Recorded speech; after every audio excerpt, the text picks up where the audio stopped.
Protectors of the Grid, Chapter 7. During the 15-minute taxi ride to Kaunakaki, Tara was quiet, already seeking her father's energy. Ben, on the other hand, was scanning everything he could see in the gathering twilight. Coconut and other palms, lush green accented with vibrant reds, oranges, purples, and white. 10 minutes into the drive, he could hear the surf. Waves of tingles flowed all over Ben's body, and the breeze carried what seemed like whispers of the past, tales of ancient times and the spirits still present on the island. He shivered, though it was a balmy night.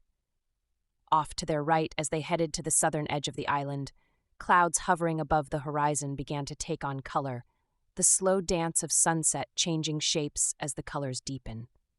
It struck Ben like a visual song of praise for the day just finished. Earth singing hallelujah. He shook himself. Too weird. What? Sorry, Tara, I missed that. Are you as hungry as I am? Let's have dinner here, then drive out to, where are we staying? Dunbar beachfront cottages. They're pretty private and away from things, right on the water, 2-bedroom, 1 bath. Wonderful. Tara grinned. One of my faves, and you didn't even ask. Ben lifted a brow. This isn't a pleasure jaunt. I just wanted to be a little harder to find. Why not? Why can't this be a pleasure jaunt? Just because you're trying to manage your destiny. Can't you enjoy the good stuff along the way? You know, it's a lie that everything has to be hard. Enough things are hard that we don't have to make the things that could be easy difficult as well. Hey, I didn't mean to poke a sore spot. It's okay, cuz. Tara sighed. Sorry, I've just been remembering the last time I was here. It was, well, a horrible time, and one I don't want to talk about now, that turned into one of the best times of my life. We'll talk about that later, too. His curiosity piqued. Ben wanted more. The best of times? How so? The taxi had pulled into town. Tara turned to Ben, reached for his hand. I will share my story with you, but not until after we've helped you find your own. I don't want to influence you, set up any kind of expectations. Everyone's journey is different. Let's just say I was different when I left than when I arrived. I was no longer mired in grief and despair because I saw life, and especially my life, in a different light. I had resources I hadn't had before that have kept me more or less sane and satisfied. Now, let's decide what and where to eat. Not at a hotel, please. Let's delay being discovered as long as possible. Well then, let's just grab some sandwiches at the storehouse. Maybe something for breakfast, too. We can come back in to buy groceries at the outpost later. Nothing is that far away here.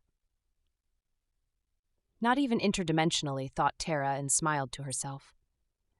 In what seemed like no time, they were munching sandwiches and sipping beer on the deck of Pawalu Cottage, serenaded by the waves that washed in and out against the pilings below. The dark was more intense out across the undulating waters of the ocean. Without so much city light pollution, 1,000 more stars twinkled, or maybe 1 billion. The breeze was slightly cooler, but Tara was comfortable with only a sarong draped around her shoulders. I feel like I've stepped out of time, Ben commented after wiping the last drop of mayo from his lip. He sighed. That compulsion to be doing something keeps making me jumpy while everything else around us keeps whispering, S-L-O-D-O-own. He stretched out the last word until it dropped into oblivion at the end of his breath. Tara laughed. Yes, it does change your perspective. That's why these islands are such a favorite vacation destination. Do you think it's just the nature here? Ben was genuinely curious. Tara paused to purse her lips and gaze at him before answering. Personally? Do you see anyone else standing here? He smirked. Smartass? Tara shot back. No, nature is a big part of the magic here, and always has been.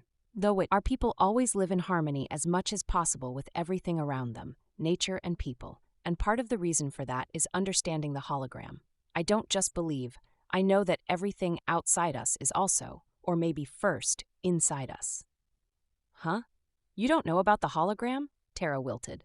Not outside of Princess Leia in Star Wars. Is that what you mean? Well, in a way, yes. In that example, a hologram is a 3-dimensional image, created with photographic projection.